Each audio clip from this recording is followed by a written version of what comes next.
the word reality is maybe a dilemma here, Right. right? Because in talking about my worldview being congruent with reality, that kind of that it sets up this very dualistic scenario where there's reality and then there's me, and I have nothing to do with reality, which is false, Right.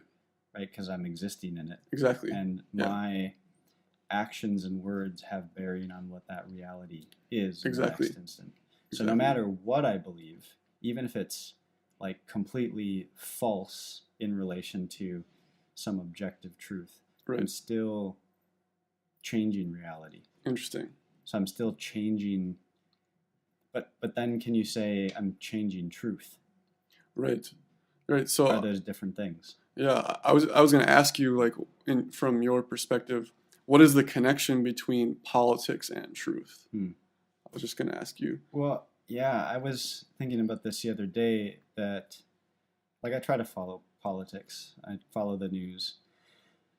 I'm not, I'm hardly interested in the specifics of what happens Yeah. on their own. Right. Like, I'm very interested, of course, in the facts and all of that. But what I'm more interested in is the human themes that are exhibited by what's happening in the world.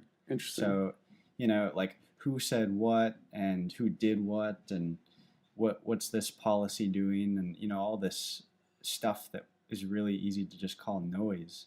Right. Like, it's interesting, but if you just stop there, like that's when it's noise to me.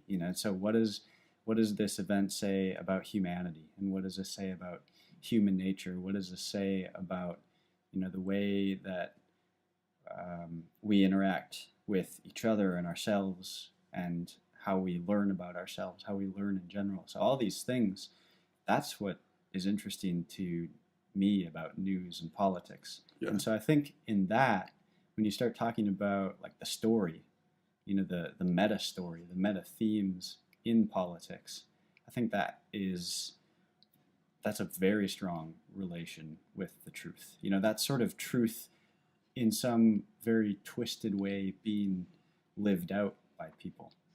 Interesting. Yeah. When you're talking Trying about to be. yeah, when you were talking about human themes, I thought about the book you read by Jordan Peterson called Maps of Meaning, Mm-hmm. or yeah. The So maps of meaning. I'm guessing in that book he talks about archetypes. Mm-hmm. So I don't know what you learned in that book about. So my question was, like, are archetypes the same as like human themes that you're referring to? I don't know. Yeah, I guess that's what I mean Interesting. in my mind.